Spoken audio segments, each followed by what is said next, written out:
દાહોદના ગોંડલ વિસ્તારમાં પીજીવીસીએલના વીજ ધાંધિયાઓથી પરેશાન ખેડૂતો ડિવિઝન ઓફિસે ધસી આવ્યા। ખેડૂતોનો આક્ષેપ છે કે વિભાજન પછી કામગીરી અસરકારક નથી થઈ। ઉનાળામાં જરૂરી વીજ કામો ન થવાના કારણે ખોટા બિલો આપવામાં આવી રહ્યા છે। રજૂઆત કરવા ગયેલા ખેડૂતો સાથે અધિકારીઓના વલણથી રોષ વ્યક્ત કર્યો। યોગ્ય કાર્યવાહી ન થાય તો કોર્ટમાં જવાની અને તાળાબંધીની ચીમકી આપી છે। ડીસીમાંથી જે થાંભલામાં વાયર જાય એ વાયર 2 વખત બળી ગયું અને જ્યારે મેન્ટેનન્સ વાળા આવ્યા હતી કે અમે આ કોન્ટ્રાક્ટરને રજૂ કરી દેવું આવી જાય। આજે 4થો દિવસ છે હજી કોઈ આવ્યું નથી। આજે અમે બધા ખેડૂતો સાથે જીઈબીના કચેરી આવેલા છીએ અને અમારે આજે 1.5 મહિનાથી આ પાવરની તકલીફ છે। દિવસમાં 10 વાર જાય પાવર, 15 વાર જાય, કલાકવાર આવે, અડધો કલાક આવે। ખેડાના માતર તાલુકાના સંધાણા ગામના લોકો વીજળીની ધાંધિયાથી પરેશાન થયા છે, રોષે ભરાયા છે। છેલ્લા 3 મહિનાથી વીજળીના વારંવાર પ્રશ્નો હોવા છતાં કોઈ પણ ઉકેલ ન આવતા ગ્રામજનોએ એમજીવીસીએલ કચેરી ખાતે રોષ ઠાલવ્યો। ખાસ કરીને બપોરે અને રાત્રિના સમયે વીજ કાપથી ગ્રામજનો પરેશાન છે। ગ્રામજનોનો આરોપ છે કે વારંવાર વીજ પુરવઠો ખોરવાતા રોજિંદા કાર્યોમાં વિક્ષેપ આવે છે અને વધુ વોલ્ટેજના કારણે વીજ ઉપકરણો બળી જાય છે। તાજેતરમાં 3 દિવસ પહેલા એકાએક લોડ વધતા ગામમાં 550 વોલ્ટથી લોકોના ઘરોમાં પંખા, મોટરો, ટીવી, વોશિંગ મશીન, ટ્યુબલાઇટો અને એર કન્ડિશનર જેવા ઉપકરણો બળીને ખાખ થઈ ગયા હતા। અમુક વાર લાઇટો જતી રહેતી હોય છે, આખો દાડો જતી રહેતી હોય છે તો અમે ફોન મારે છે તો એ ઊંધો જવાબ આલે છે। હરખો ટાઈમ તો કહેતા જ નહીં ગમે ત્યારે ક્યારે લાઇટો આવશે એમ, અને ગમે તે રીતના પૂછીએ છીએ તો એ હરખો જવાબ નહીં આલતા। ભાઈ અમને શું ખબર, અમને કશી નહીં ખબર, એવો અમુક વાર પ્રશ્ન કરતા રહે છે। એવા અમે થાકી ગયા તો લોકોના 200-300 ઘરમાં કેટલાય ઉપકરણો બળી ગયા છે। તે છતાંય હવે પાછો રોજ ડીઓ જાય છે, રોજ રાત્રે 2-2, 4-4 કલાક લાઇટ જતી રહે છે અને અહીં ફોન કરો તો એવું કહે કે બરોડા કરવાનો, અહીં કોઈ જવાબ આલતો છે નહીં। અને આવું ક્યાં સુધી ચલાવશે? સાહેબ જોડે આવે તો સાહેબ ગોર ફેરવે અને આ બધું ભરેલું આમ પ્રજાનું કોણ ભોગવશે? છેલ્લા 3 મહિનાથી અહીંયા એમજીવીસીએલની એટલી બધી બેદરકારી કે પહેલાં તો કમ્પ્લેન થતી જ નથી, ફોન જ નથી લાગતા। 4-5 નંબર ઉપર કોન્ટેક્ટ કરીએ તે છતાંય કોઈ નંબર ઉપર કોલ રિસીવ ના કરે, ફોન લાગે નહીં જેવા પ્રશ્ન ઊભા થાય છે। અમે થાકી ગયા છે, આ લોકોથી હેરાન કરી નાખ્યા છે। અને ગયા મહિને તો છેલ્લા લગભગ 1 મહિનાની અંદર 14 થી 15 વ્યક્તિની મોત થઈ ગયેલા છે। એમનું બેસણું હોય, એમની જાહેરાત હોય, કોઈને ત્યાં પ્રસંગ હોય, કોઈને ત્યાં લગ્ન હોય અને લાઇટના છાછ વારે પ્રશ્ન ઊભા થાય છે। દાડે નહીં તો રાતે, રાતે નહીં તો દાડે, પણ દિવસમાં 1 વખત લાઇટ જાય। આ ફરિયાદો સાથે ગ્રામજનોએ એમજીવીસીએલની પેટા કચેરી ખેડા ખાતે આક્રોશ સાથે વિરોધ કર્યો। સમગ્ર મામલે અધિકારીઓને સમસ્યાની રજૂઆત કરી। જો કે એમજીવીસીએલના અધિકારીઓએ ગોળ જવાબ આપી સમગ્ર વાતને ટાળવાનો પ્રયત્ન કર્યો અને સરકારી જવાબ આપ્યો કે ફરિયાદ મળી છે, તપાસ કરાવીશું।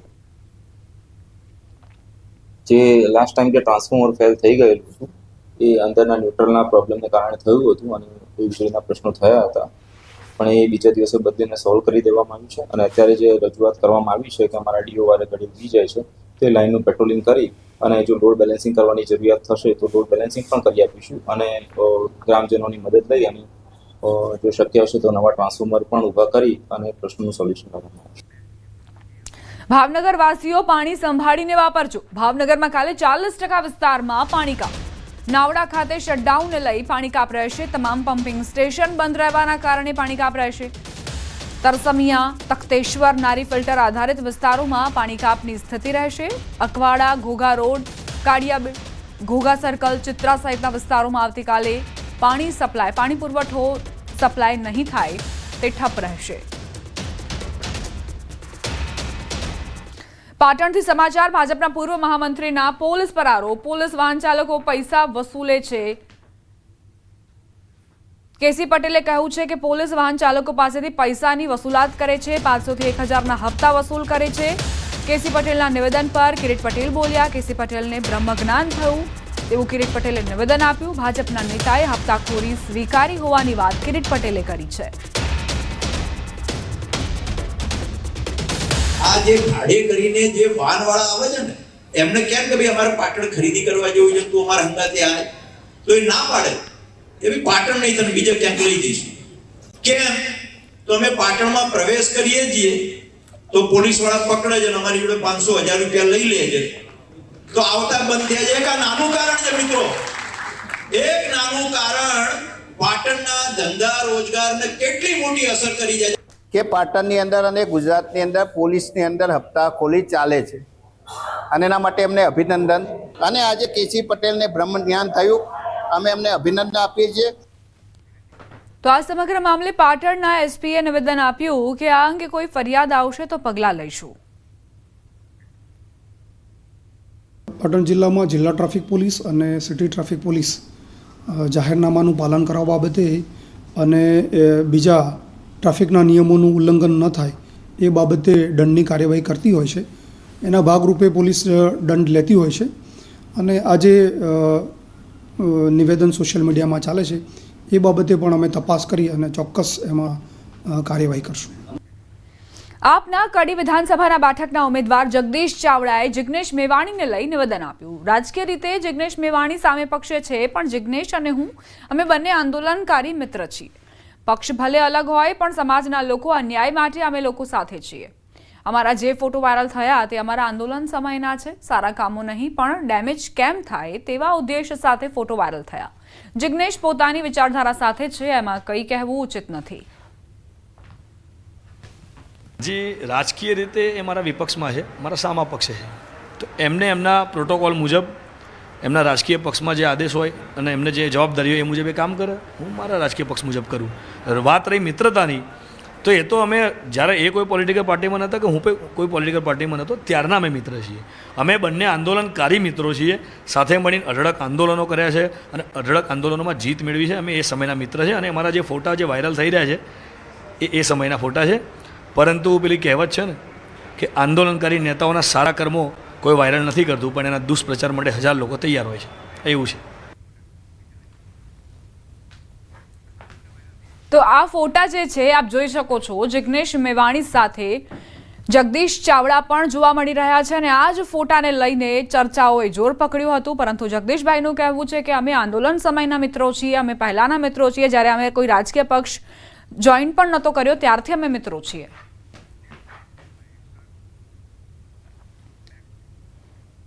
કડી બેઠક પરથી ત્રણેય ઉમેદવારોએ ફોર્મ ભર્યા છે. ફોર્મ ભર્યા બાદ ત્રણેય ઉમેદવારોનો જીતનો દાવો. કોંગ્રેસના ઉમેદવાર રમેશ ચાવડાનો દાવો, હેતુ કનોડિયાને હરાવ્યા હતા તેના 5 ગણા મતથી હરાવીશું. ભાજપ મોટા માર્જિનથી જીતશે. રાજેન્દ્ર ચાવડાએ આ નિવેદન આપ્યું. ભાજપ કોંગ્રેસ બંનેને હાર આપીશ. તો આ તરફ જગદીશ ચાવડાએ ભાજપ અને કોંગ્રેસ બંનેને હારનો સ્વાદ ચખાડવાનો દાવો કર્યો. આ વ્યક્તિ છે એ નીચેના કોઈ ગ્રાસરૂટના કોઈ માણસ સાથે જોઈન્ટ છે નહીં, એ જોડાયેલા નથી કોઈની સાથે. એટલે અમને તો મને લાગે કે હેતુ કનોડિયા જેટલા મતથી હાર્યા એનાથી 5 ગણા મતથી હારી જશે એવી મને ખાતરી. અમે રણનીતિ બનાવીશું એવી કે જેથી ભાજપની જીત થાય અને ભાજપની જીત થશે એવો મને પૂરો વિશ્વાસ. કેટલે વોટથી જીતશો? લગભગ મારો અંદાજ તો છે કે 1 લાખ વોટથી જીતો. હું આ બંનેને હરાવી દેવાનો છું, આ મારું કહેવાનું છે. કેટલા વોટથી કંઈક રોડ મેપ નક્કી હશે ને? એ આવનારો સમય જો હાર અને જીત અને આંકડો એ જ પદ્ધતિસર પ્લાનિંગ સર કહી શકે કે જેના કંઈક ગણિત હોય. જામનગરની સરકારી ગુરુ ગોવિંદસિંહ હોસ્પિટલ વિવાદમાં આવી છે. હોસ્પિટલના વહીવટી વિભાગમાં ફરજ બજાવતા 2 કર્મચારીએ ₹17,20,000ની ઉચાપત કરી હોવાનું સામે આવ્યું. હોસ્પિટલમાં આઉટસોર્સિંગના 2 ક્લર્કે ઓક્ટોબર 2023 થી એપ્રિલ 2025 સુધીના સમયગાળામાં કર્મચારીઓના પગાર બિલમાં ગોબાચારી કરી લાખો રૂપિયા પોતાના ખાતામાં જમા લઈ લીધા હતા. આ બાબત તિજોરી કચેરીને ધ્યાને આવતા તેમણે હોસ્પિટલના સત્તાધીશોને જાણ કરી હતી. હાલ તો હોસ્પિટલ તંત્ર દ્વારા બંને કર્મચારીઓને છૂટા કરી દેવામાં આવ્યા છે. તો ગઈકાલે હોસ્પિટલના ડોક્ટરે બંને સામે પોલીસ ફરિયાદ નોંધાવી છે. પોલીસે બંને સામે ગુનો નોંધી વધુ તપાસ હાથ ધરી છે. અત્રેની ઓફિસના પગાર બિલ બનાવતા ક્લાર્ક ભાર્ગવભાઈ ત્રિવેદી અને દિવ્યાબેન એ બે પોતાના એકાઉન્ટ નંબર કર્મચારીના ખાતાના કર્મચારીના નામ સામે પોતાની રીતે એન્ટર કરી પોતાના એકાઉન્ટમાં મારી જાણ બહાર મને મારા વિશ્વાસનો ગેરફાયદો ઉઠાવી મારી બિલમાં સહી કરાવી ને તિજોરીમાં રજૂ કરેલ છે. આ બંને આરોપીઓ દ્વારા સન 2023થી લઈને 2025 હાલ દિન સુધી અલગ અલગ સમય અલગ અલગ રીતે જે પોતાનો બેંક એકાઉન્ટ બેંક ઓફ બરોડાનું શાખાનું છે લાસ્ટ ડિજિટ 5844 તેમજ તેમાં રકમ 17,20,000 રૂપિયા તેમજ આ સિવાય 3 એકાઉન્ટ બીજા છે જેમાં 1729, 4153 અને 9876 આ ત્રણેય એકાઉન્ટ મળી અને અલગ અલગ ટાઈમે પોતાના સરકારી નાણાંની ઉચાપત કરેલું છે. સમાચાર નવસારીથી, જ્યાં ભ્રષ્ટાચારના આરોપનો નવો પરપોટો ફૂટ્યો છે. બિલીમોરામાં કરોડોના ખર્ચે બનેલા સ્પોર્ટ્સ કોમ્પ્લેક્સની કામગીરીમાં ભ્રષ્ટાચાર થયા હોવાના આરોપ લાગ્યા. 5 વર્ષ પહેલા કામગીરી શરૂ કરાઈ, 3 કરોડનો ખર્ચ કર્યો. તેમાં પણ સ્પોર્ટ્સ કોમ્પ્લેક્સની કામગીરીને લઈ અનેક સવાલ ઉઠ્યા. સામાન્ય વરસાદમાં પણ દિવાલોમાં ભેજ આવી ગયો અને કેટલીક જગ્યાએ તો દિવાલોમાં તિરાડો જોવા મળી. એટલું જ નહીં, પાણીનો યોગ્ય નિકાલ ન થતા સવાલો ઉઠી રહ્યા છે. હવે નગરપાલિકાના વિપક્ષ સભ્ય તો ત્યાં સુધી કહી રહ્યા છે કે 5 વર્ષના વાણાવાઈ ગયા છતાં પણ કામગીરી પૂર્ણ નથી થઈ. કામગીરી પર પણ સવાલ ઉઠાવતા તેમણે કહ્યું, આમાં ભ્રષ્ટાચારની ગંધ આવી રહી છે. 5 વર્ષના વાણા થઈ ગયા તેમ છતાં હજુ સુધી આ સ્પોર્ટ કોમ્પ્લેક્સ તૈયાર થયું નથી.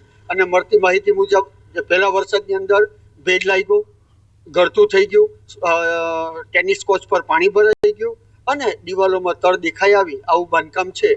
તો 5 વર્ષ પછી પણ જો આ જ પરિસ્થિતિ થઈ અને આનો લાભ ન મળવાનો હોય તો જે તે અધિકારી અને કોન્ટ્રાક્ટરની હંભે પગલાં લેવા જોઈએ એવી અમે માંગણી કરીએ છીએ. બીજી તરફ સ્થાનિક લોકો તો એવો પણ આરોપ મૂકી રહ્યા છે કે હરતા કરતાઓએ પોતાના ખિસ્સા ભરી લીધા, જનતાના હિતમાં નહીં પોતાના હિત માટે ફાયદો થાય તેવી કામગીરી કરી. સ્પોર્ટ્સ કોમ્પ્લેક્સ ચાલુ નથી એની પાછળના કારણ કે જે વસ્તુ પ્રજા હિતમાં કરવાની હતી તે વસ્તુ પોતાના સ્વહિતમાં કેવી રીતે ઉપયોગી થાય એના પર ધ્યાન વધારે અપાયું. બિલીમોરાની પ્રજા કરતા હરતા કરતાઓએ પોતાના માટેના લાભની જે નીતિ અપનાવી. હવે સૌથી મોટો ધડાકો તો ત્યારે થયો છે કે જ્યારે નગરપાલિકા પ્રમુખ કહી રહ્યા છે કે કોમ્પ્લેક્સમાં લિફ્ટ લગાવવાનું જ બાકી છે. સ્પોર્ટ્સ કોમ્પ્લેક્સમાં અધૂરું કામ તો કહી શકાય તો એક લિફ્ટ લગાવવાનું બાકી છે અને નાની મોટી કંઈક મેન્ટેનન્સમાં હશે એ એન્જિનિયરને બોલાવીને ચેક કરાવી લઈએ અને એ પણ કરાવી દઈશું. ને એક જીમના સાધનોના અત્યારે ટૂંક સમયમાં આવી જશે. નાની મોટી કોઈ ખામીઓ હશે તો તે પણ કરાવી લઈશું એવું બોલ્યા નગરપાલિકા પ્રમુખ. હવે સૌથી મોટી વાત એ છે કે કરોડો રૂપિયાના ખર્ચે આ કોમ્પ્લેક્સ તૈયાર કરાયું. હજુ કામગીરી પૂર્ણ નથી થઈ, હજુ તો ચોમાસું પણ નથી આવ્યું, ત્યાં તો તિરાડો પડવાની શરૂઆત થઈ ગઈ છે. આવી કામગીરી આખરે કેમ કરવામાં આવી? જો કોઈ મોટી દુર્ઘટના સર્જાશે તો કોને જવાબદાર ઠેરવવા, એવા અનેક સવાલ ઉઠી રહ્યા છે.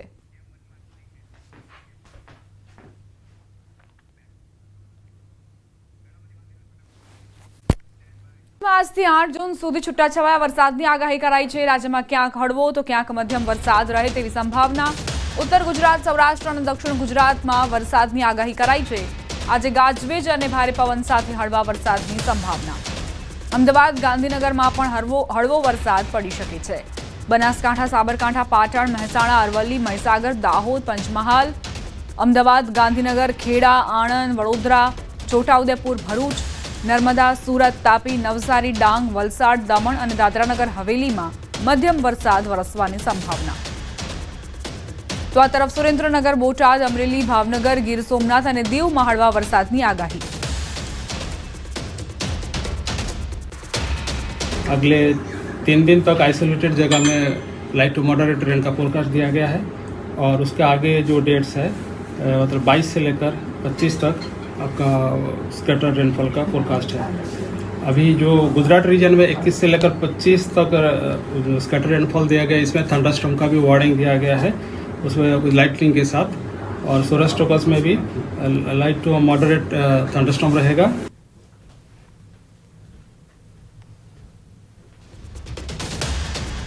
સેમીફાઇનલની જેમ આઈપીએલની ફાઇનલ મેચમાં પણ વરસાદનું વિઘ્ન આવશે. અમદાવાદમાં આવતીકાલે પંજાબ અને બેંગ્લોર વચ્ચે રમાનાર આઈપીએલની ફાઇનલ મેચમાં વરસાદ વિલન બની શકે છે. હવામાન વિભાગે આગાહી કરી છે કે 8 જૂન સુધી ગુજરાતમાં વરસાદ પડશે. સૌરાષ્ટ્ર, કચ્છ, ઉત્તર ગુજરાત અને દક્ષિણ ગુજરાતમાં ગાજવીજ સાથે સાથે વરસાદ પડશે. આવતીકાલે આખો દિવસ અમદાવાદમાં વરસાદી માહોલ રહેશે. અમદાવાદમાં હળવાથી મધ્યમ વરસાદની શક્યતાઓ છે.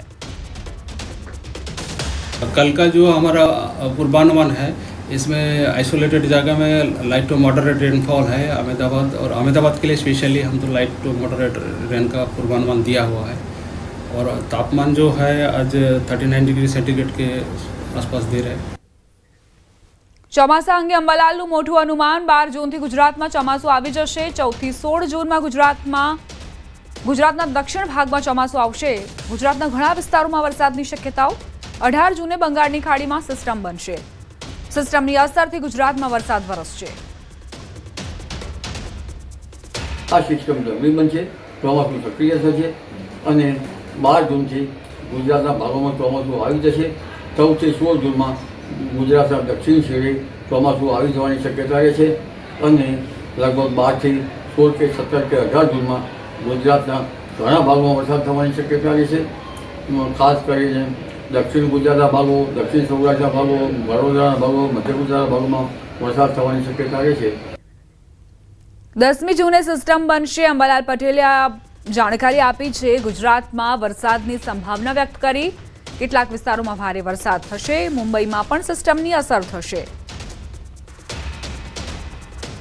10મી જૂને આસપાસ એક સિસ્ટમ બનશે અને ત્યાંની અસર લગભગ ગુજરાત તરફ ઓછી થશે, પરંતુ કંઈક અંશે બંગાળ ઉપસાગરનો ભેજ અને અરબ સાગરના ભેજના કારણે ગુજરાતમાં વરસાદ થવાની શક્યતા રહેશે અને પશ્ચિમ ઘાટમાં લગભગ 8 તારીખથી 8મી જૂનથી 12મી જૂન વચ્ચે ભારે વરસાદ થશે. દેશના પશ્ચિમ ઘાટમાં કોઈ ભાગમાં 200 mm જેટલો વરસાદ થવાની શક્યતા રહેશે. ચોમાસામાં અમદાવાદીઓને નહીં પડે હાલાકી. અમદાવાદમાં પાણી ભરાવાની સમસ્યાથી મુક્તિ મળશે. મનપાનો પ્રી મોન્સૂન પ્લાન ઘડાયો. પ્રી મોન્સૂન પ્લાન અંગે બેઠક યોજાઈ. અધૂરી કામગીરી તાકીદે પૂર્ણ કરવા સૂચના અપાઈ. અમદાવાદ મેયરે સૂચના આપી. વરસાદી સમયમાં લોકોને હાલાકી ભોગવવી ન પડે તે માટે સૂચના આપવી. હેલ્થ, બગીચા, રોડ, રસ્તા તમામ વિભાગના સંકલન કરવામાં આવશે. વરસાદી પાણી ના ભરાય તેવી વ્યવસ્થા કરાશે અને પાણી ભરાય તો ત્વરિત નિકાલ થાય તેવા સૂચન આપવામાં આવ્યા. આ સાથે દવાનો છંટકાવ અને સફાઈ ત્વરિત કરવા પણ સૂચના અપાઈ છે. વધુમાં કંટ્રોલ રૂમના નંબરો ચાલુ રહે તે માટે પણ ધ્યાન આપવામાં આવ્યું છે. વરસાદને લગતા જે પ્રશ્નો છે એમાં હેલ્થ હોય, બગીચા ખાતાનું હોય, ઇજનેર હોય, પાણી હોય કે ડ્રેનેજ હોય કે રોડ રસ્તાનું હોય, જે પણ કામગીરી અત્યારે ચાલુ છે એ તાકીદે પૂર્ણ કરવામાં આવે અને વરસાદના સમયે જે વોટર લોકિંગ સ્પોટ છે એ ના ભરાય તેનું આયોજન કરવામાં આવે.